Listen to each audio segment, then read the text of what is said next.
Hey everyone, it's Nixie, and today we got a very exciting guest. We got Marcus, who was on stream on day one at Worlds in Osaka and was able to take Dori all the way to day two. What was your final record in CC? My final record in CC is 7-2. Oh, so impressive. Thank you so much for joining and doing this interview with You're me. welcome. And as always, before we start, I want to say thanks to you, my viewers, for watching, as well as my Patreon supporters for always supporting me. So to begin with, I don't think, not many people know about you overseas. So can you explain a little bit about you, like who you are, where you're from and stuff? Sure. Hi guys, this is Marcus from Hong Kong. I'm just joined the Fab around 2 years, and I just playing in the local card game store with my friend, in maybe playing some Armory in a week. That's all. Really, that's it. So have you gone to any other big tournaments? Maybe I only joined a calling from Taipei one time only. Oh wow. Yeah. So this was like your very first big event, and then you just crushed it then. What other heroes have you been playing? Or is it just been Dori? I'm just playing Dori. Nice. That's the same here. I'm only playing Dori too. I've also been starting playing around Crucible time, and there have been so many different heroes, but I just stuck with Dori because I just love playing her. But tell me about you. Like, what about Dori do you like playing? I play Dori since I play Fab, and I like this hero very much. Also, I like the playstyle of her, because she can play a lot of tricks to your opponent and keep throwing problem to them, let them to think about it. Oh, I see. Yeah. I totally agree. I love the mind tricks and mental game you play with your opponent. It's like a lot of poker-like aspect, right? Yes. It's a high risk, high reward gameplay that I love. So I guess you also just love the Dawnblade, right? Not really dual wielding or Decimate or anything like that. Yeah, only Dawnblade. Nice. Respect. Okay, so then why did you stick with Dori for Worlds other than you liking it? Did you think that she was good in the meta, or you just wanted to play her? Before the Worlds, my friend tell me, "Oh, Marcus, don't pick Dori to Worlds because there are too many Enigma." And the result is they have around 70 Enigma in the first day.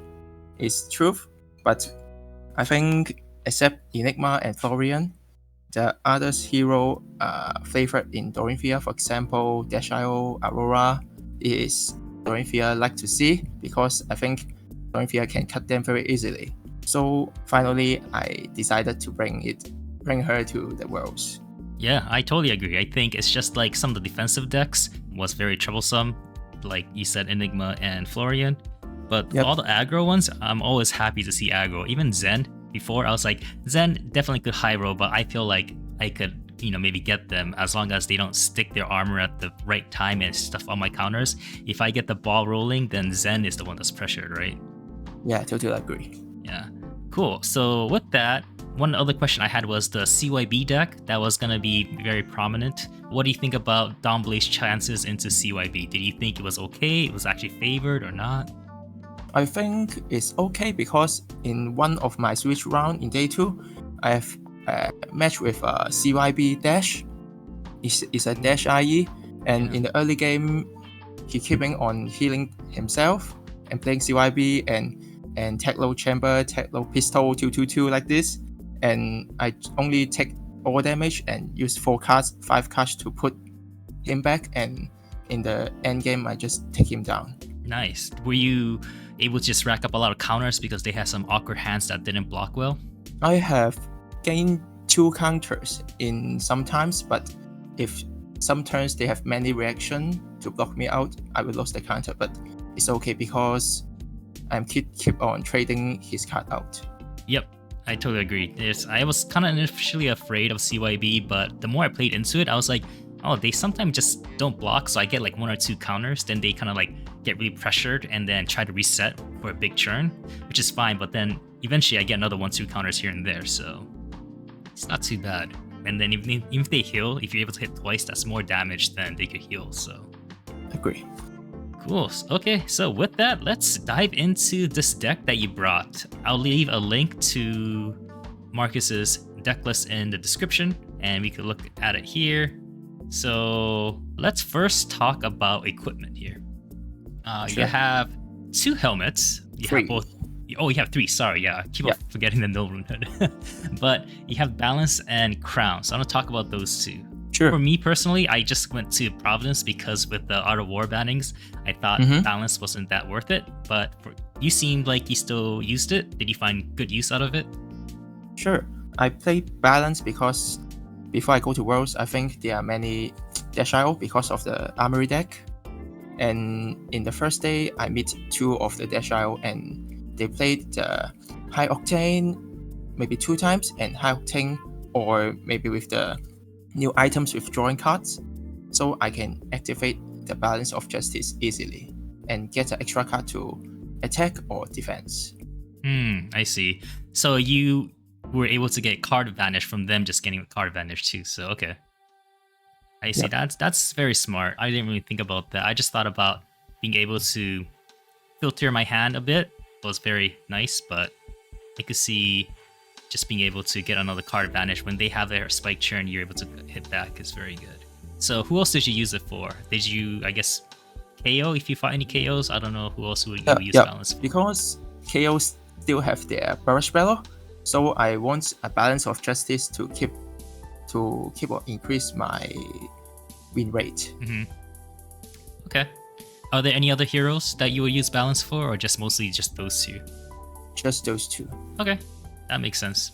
And then I also agree with no rune hood. I like that. Some people love the no rune gloves, but I think hood is better. Brave Force Bracer is just too good to make breakpoints. Then courage is not chosen here. You used grains. Why grains over courage? Because I think Dori's gameplay is snowball, and if I want to snowball, I need to keep my every turn's resource smoothly.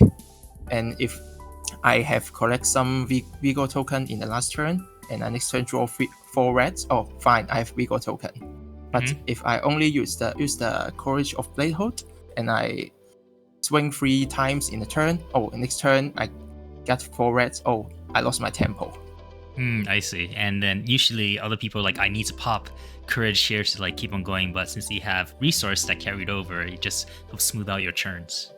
I totally agree. Yep, I like greens a lot too. But one thing I noticed here is you don't have a Tunic. I still run Tunic because I still it's useful, but you opted out to just completely remove Tunic. Tell me about that. Sure, because I think in this meta, I didn't have some matchup I really want to play very long game. Some hero want to play very long is Florian or Enigma. Yeah. But their early game is very weak, so my plan is want to cut them down in the early game. Ah, I see. So you just want to be as aggressive as possible. Yeah. Okay. That makes sense. And since, you know, like you said, Florian and Enigma is like your bad matchups, you just kind of like, you know, don't want to spend that Tunic just for that. So yeah, you just want to be aggressive into them. Okay. Sure. Yeah. What about for assassins? I used to like Tunic into assassins too because I like to play mid range, but I'm guessing you just go aggressive mostly, right? Yes, because for example, Nu, I think Nu is a tempo deck, so I need to go aggressive. Is in my possible league. Okay. If I keep on giving her pressure, he cannot block a lot because they have chi, and if they block a lot, they cannot play their reactions very smoothly and combo with the Bonds of Agony. Oh, okay. So you're just going for more offensive pressures. Yeah. Best offense is a strong defense, right? Yeah. I see. Okay. Well, that's all the questions I had about the equipment. Let's move into your main deck that you have here, which you currently have nice clean 60. Looks very nice, very standard. But one thing that really sticks out to me very quickly is Alpha Blood. This card kind of fell out of flavor after Blade Flurry and stuff like Puncture came out. But you're still running it. Why are you still running Alpha Blood? because I'm still finding one type of one type of 1++3 reaction, and it is 3 blocks, and it can give me extra value in the second swing. So I think it's a potential 1 cost +4, so I pick it. Okay. So just being able to get like a free Brave for his activation is just kind of worth it already. Yes. I'm guessing that's why you're just running 2 of instead of like 3. And I'm guessing same for the blue ones. You'd like it just for the 1 pump that could become like a 2 if it hits and swing into your second swing. Agree. Okay. All right, then with that, then how about for Sharpened Steel? I felt Sharpened Steel, now that we have Unsheath, it could just be replaced. Unsheath just as a straight upgrade to Sharpened Steel, but you still kept it. Did you still find pretty good use for it, or? I think it's 0-3 is always good for Dori, because Dori need to use their resource for the reaction.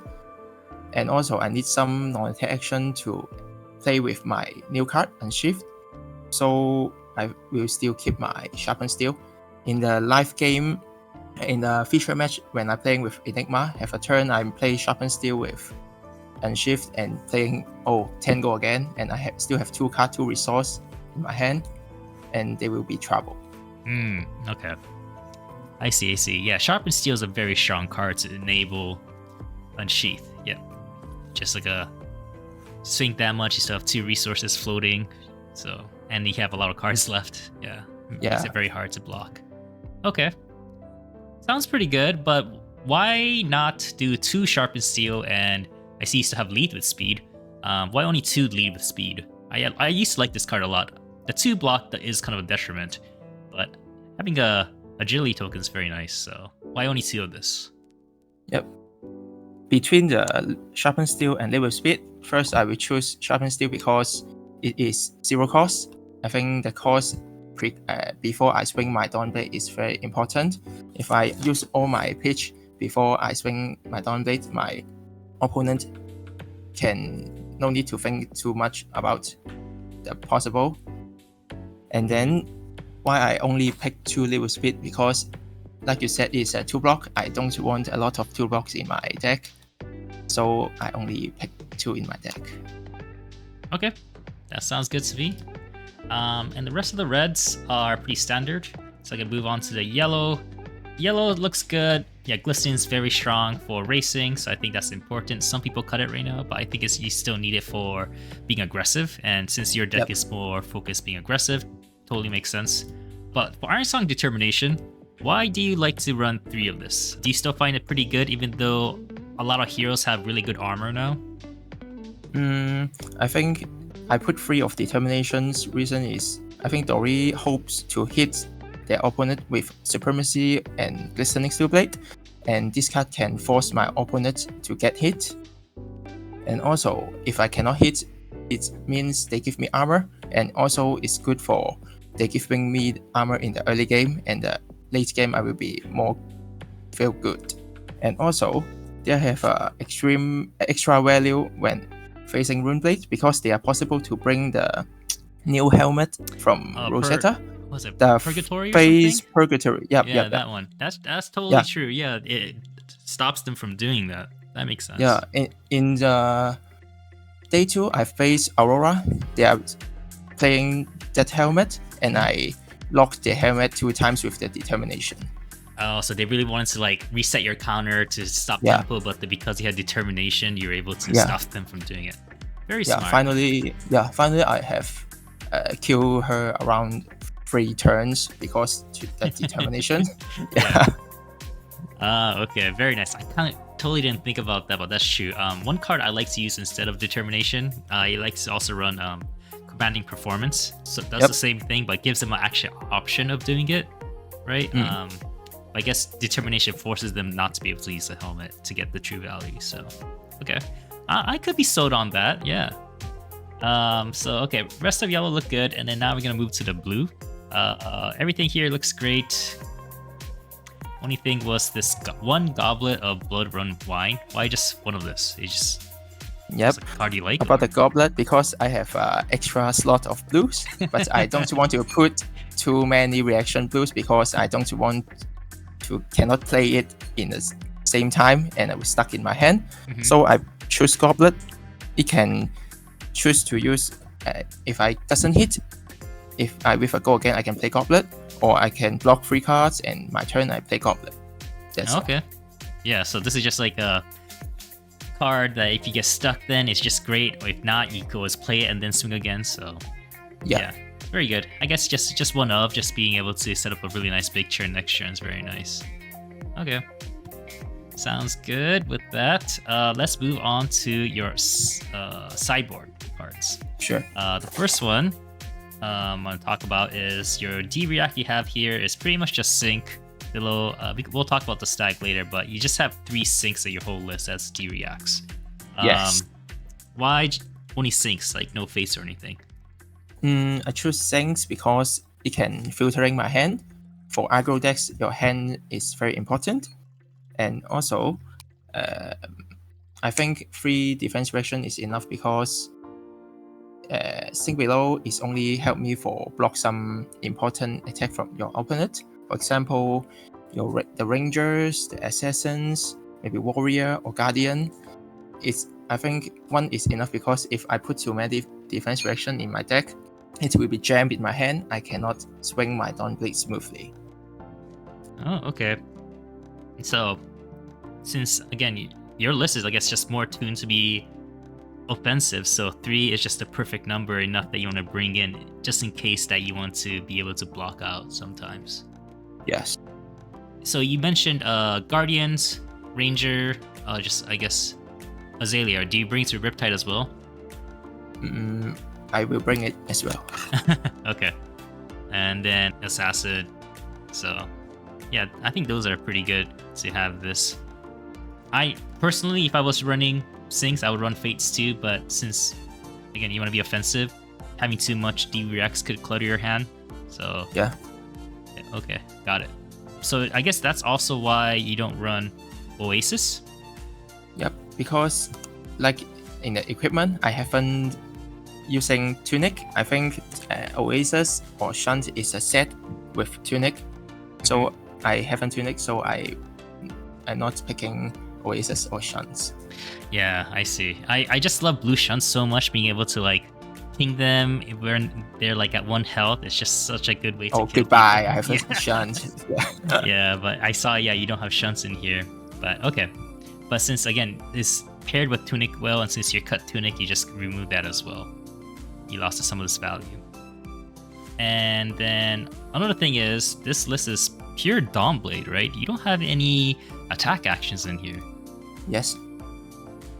Do you miss it at all in this list? Like, I love running Command and Conquer.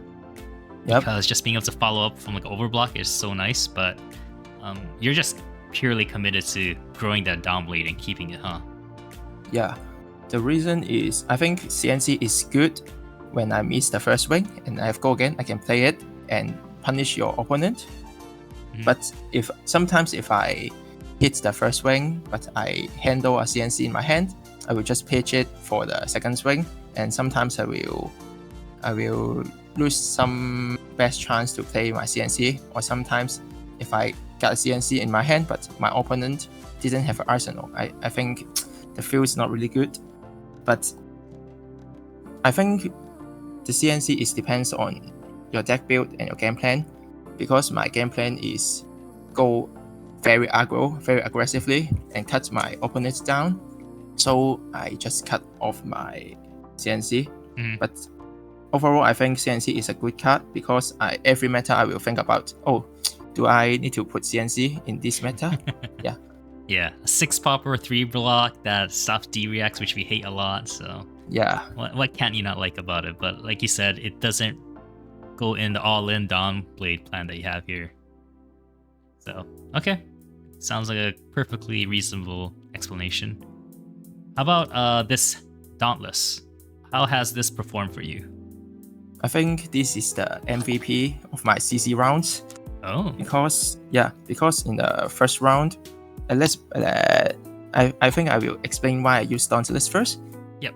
3 Dauntless is using for the opponent have many DRX. It's used for decrease their hand value, blocking value.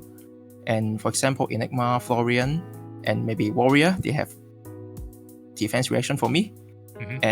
But Enigma maybe have Tunic counter, so they can still play their defense reaction with the Tunic. But I think sometimes I still have a chance to catching them in a non-Tunic counter turn. And also, but the Dauntless is very useful for Florian, I think, because most of them are bringing their Earth chest piece, the bark skin of the military. Mm-hmm. So they didn't have the extra resource to pay for the Dauntless, and they will be trouble when I play Dauntless, and their defense reaction will jam in the hand. I see.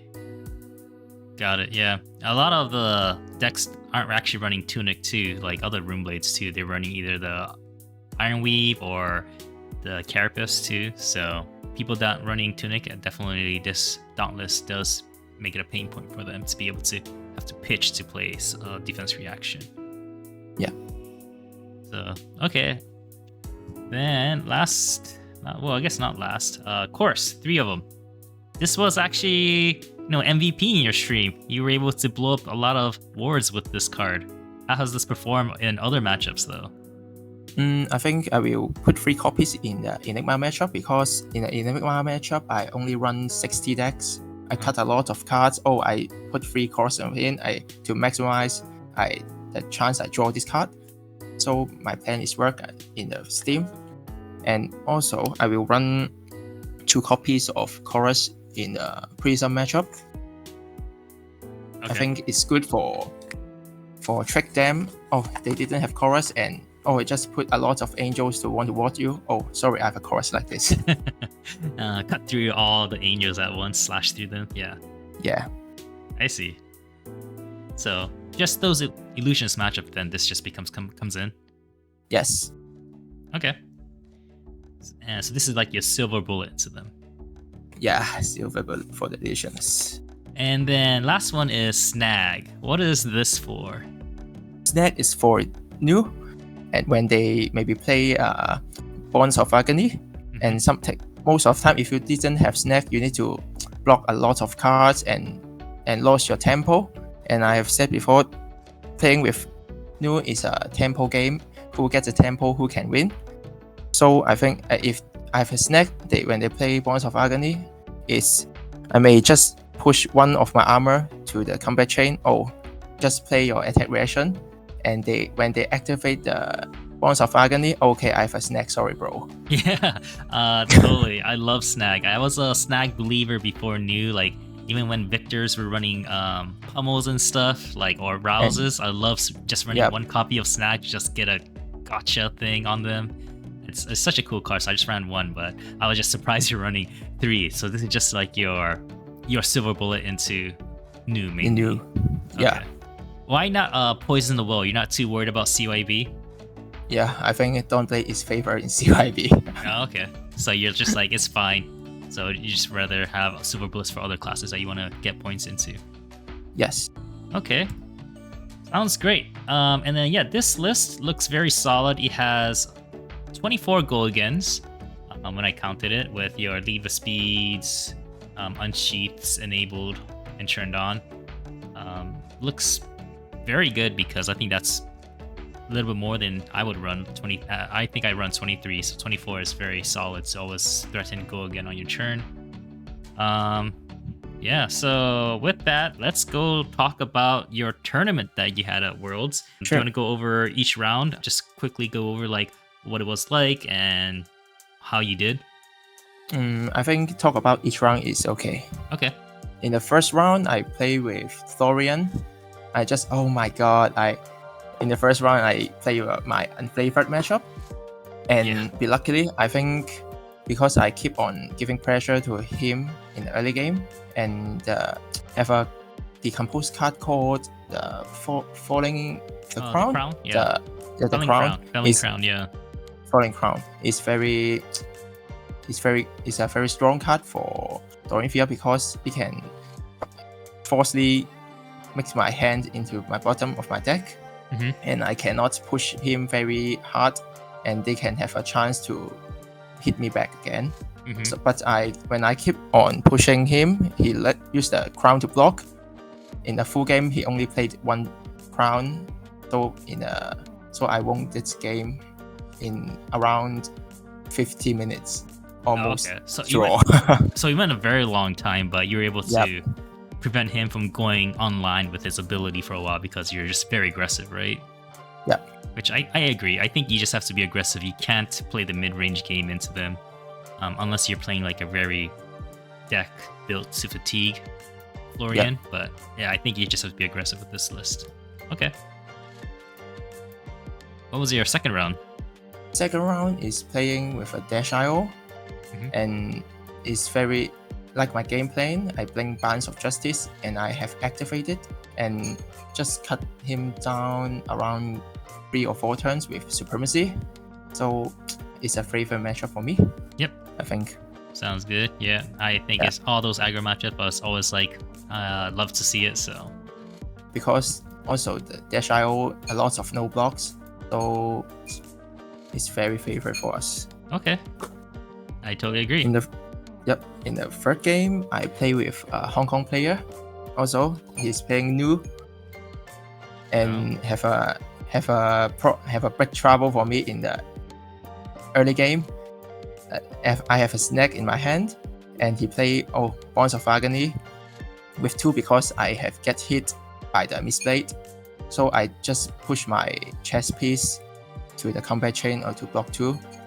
And he play his fine sliver to reaction, and then he play the chi instant plus the 1 grains, yeah, the good. Yeah. and I got punished. Yeah, and my hand have my determination and singing steel blade, and finally he choose the singing steel blade, so I got banned 3 singing steel blade in that game. Yeah, it's very worse. I think I will lose that game, but finally I have come over and use my determination to get some 2 counters to recover my game. Okay. Yeah. So you were able to still maintain pressure, so that's good. Yes. Yeah. It was scary when you get your like power cards banished by them. Yeah. Yeah. That grains is always tricky. It's like I always have to like kind of keep in mind like, will this screw me over if they play grains? So. Yeah. This is a big lesson for me. Yeah. Very nice. Okay, and then the game 4, also playing with a dash IO. And I go first and I pitch a yellow to play Warrior's Valor and Sharpen Steel and swing my Dawn Blade for 9. And my opponent just take 9. Oh, really? They just took it off. Okay. Yep. And I haven't swing second time, just put my Blade Fury in my arsenal and let him to do him things in his turn. And I remember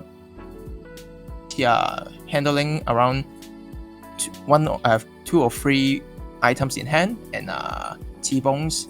So I think he want to block out my second swing, so he didn't block my first swing. So take 9. Smart. Yeah, since they couldn't block out the 9 first hit, they were banking on you swinging with the second time, and then just blocking that out. Okay. But I have deal 9 damage in the first turn, so it's very easily to take it down also. Yeah. That's a big lead that you got. They were already started at 36, so starting even 9, like even less than that, it's rough for them. Yeah, agree. Nice. And the next game is the featuring match. Yep. For the Enigma, but the Enigma is special. The leg piece is different than I have playing with my friend. My friend are using the ward 3 leg piece. Yep, pathways. And my opponents are bringing the leg piece, the generic leg piece, getting action point. The Mage Master boots. Yes.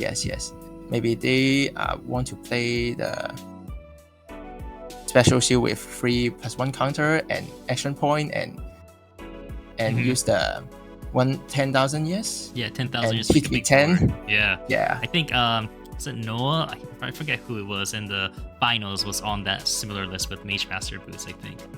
Yeah, but I think if the Enigma doesn't bring the ward 3 leg piece, I think it's more easily to cut him down.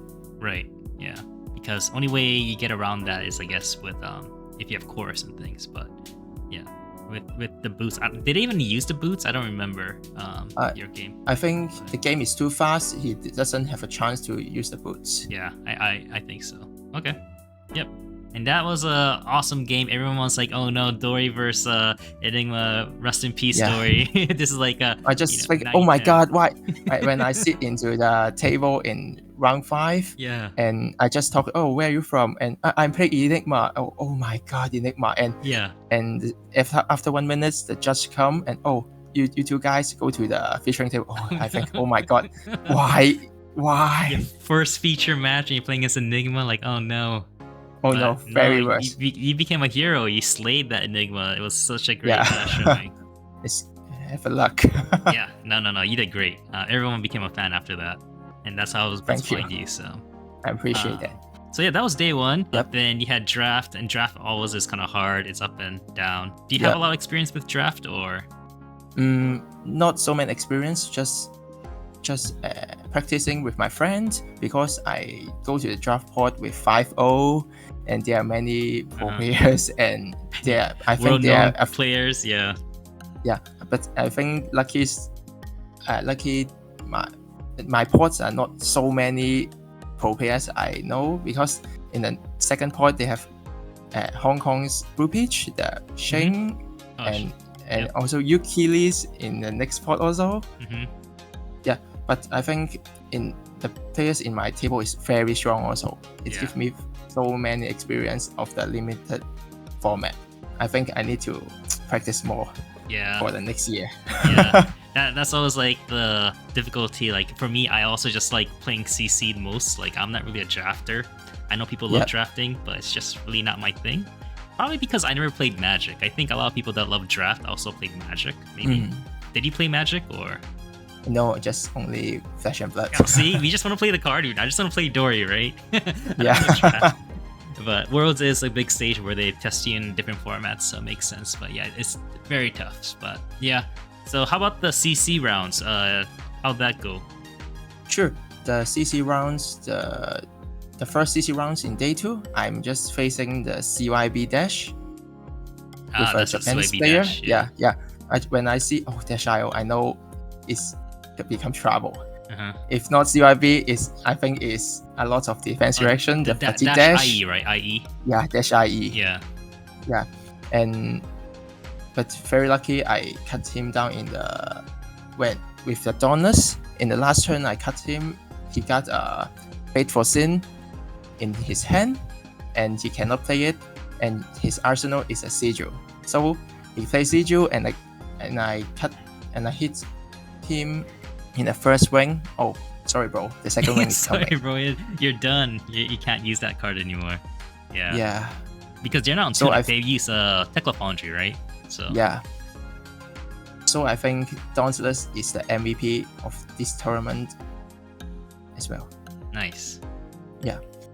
And the next match I'm playing with the Aurora. It's a favorite matchup for me. And also I have used my determination to lock his headpiece in 2 times.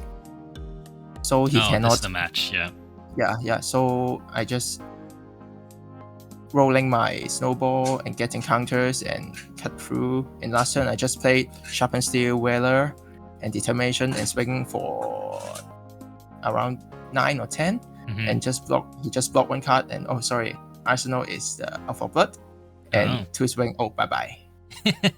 Alpha Blood came in with the extra clutch, 1 more point. Yeah, very nice. Great. Yeah, and next game is playing with Victor. Oh, Victor. What's Victor doing up there? I just very surprised when I see Victor. It's very worst matchup. Yeah. That's hard. Yeah. It's a good game. It's a game. Yeah. They won't let you get any counters, and they get too much card advantage from drawing from their gold and such. So in the last game of my CC, I faced Azalea. I think it's a chance to get my 8-1 run in the CC. In the early game, I got life gap around I'm 40 life, and he is 20 life because I keep on pushing him and use armor and single to block out his arrow. But in the late game, he keep on shooting me just 14, 11, 14, and he get back his game, and I lose it to 7-2. 7-2, so close. Yeah, sometimes with Zayla you feel like you have it, but if they ever get to like reset your counters or play dominate red in the ledger and stuff, it gets kind of rough. Yeah, it's very unlucky, but I'm still very happy I got this 7-2 record in the World CC. Yeah, I think that's such an amazing feat that you were able to pull off 7-2 as a Dori. I think that's the best Dori record that was at Worlds. So a huge congrats to you and showing what Dori can do. Unfortunate that you lost the very last round to Azalea, but again, that's like a coin flip sometimes. So I think it's totally fine. So what did you end up placing at Worlds? I guess it includes drafts, but what was your final placement? Placement around 108 or 104. I didn't remember. So you didn't get top 64 then? Cannot. Bummer. So close. Yes. I think if I win the 2cc, the Victor and Azalea, I can get 64. But yeah, that's really rough. Yeah. Well, still, great showing. So overall, how do you think about this deck? I think my Dorothea deck build is a very aggro deck build and also very smooth because I only run some cards or 0 cost, 1 cost. Only high cost card is the Route and the Blue Overpower. So it's possible to play all cards very smoothly. And for this deck build, I have used in the last PoQuest season. I think the performance is good, so I didn't change anything and bring it to Worlds. And also have a special technique for this deck list is you need to use your Grains of Bust build and the Brave Watch Bracers very carefully because you should think carefully how many Vigo you need to create, or you need to create 1 Vigo and 1 times of Bracers to separate your mana. Yeah. Totally agree. I think Grains is a pretty interesting card. Sometimes you feel like you have to use it, but you don't because you want to maybe pay into Brave Forge Bracers instead to maybe guarantee a counter. Sometimes you don't need it, so you could put it into Grains. It's a very interesting card for sure. I like it a lot.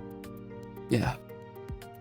All right, so then what do you think you're going to do with the new set coming out? The Haunted, I think? The Haunted.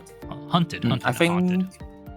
Yeah, the Haunted, I think. Yeah. I think I will still playing Dori in the new set, and I'm trying to look about they have some new toys for me, and I'm very happy to see there is a 1 cost plus 3 unpreventable reaction you showed us yesterday in the Fabrary.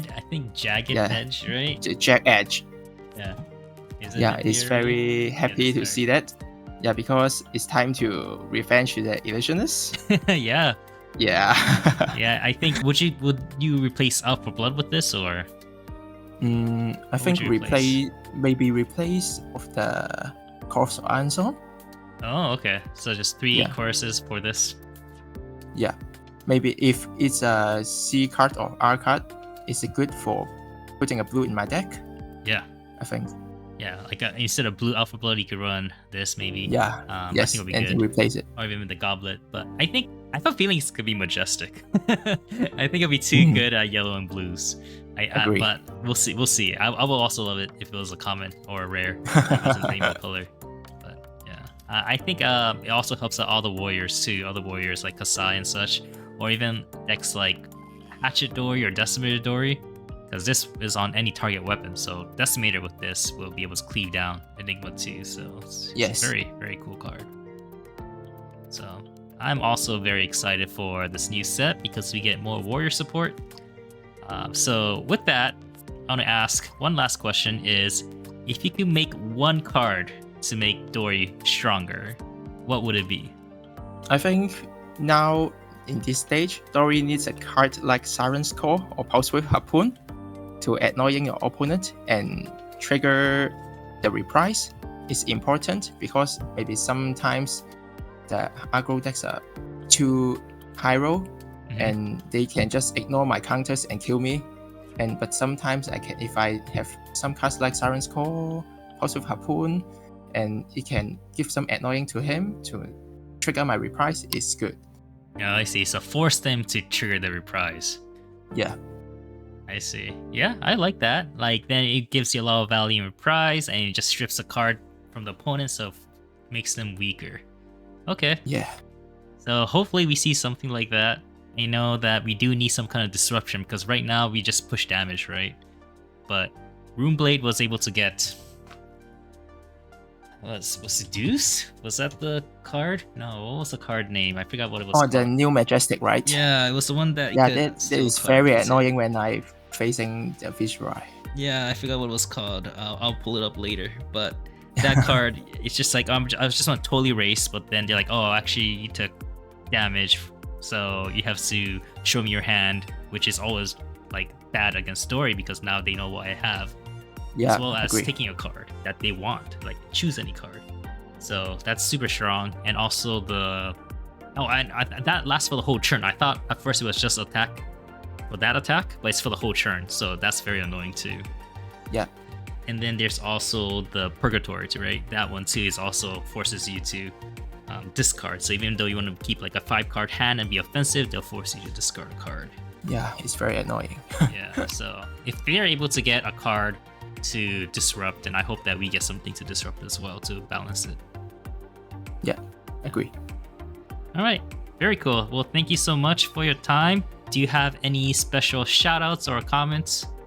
I hope to make this OG Warrior. I hope this OG Warrior will be great again. I always speak in the X, and I will try my best to do it. And finally, I really hope LSS can print us a rainbow foil glistening steel plate. It's very important to us. I know, I need it. My deck is getting all foiled out, and then it's just the this non-foil thing is here. Come on, just give us a cold foil one. It's called a glistening steel blade. It has to be a cold foil one. Give it a judge pack or something. Make it extended art. Give us all the spice for it, but we need it. Story people really need it. All right, well, Marcus, thank you so much for your time. You're welcome. And I hope I see your name in the other big tournaments, and hope to catch you again next time. Sure. Thank you very much. And that's it for now. Thanks for listening, and I'll catch you all later. Take care. Bye.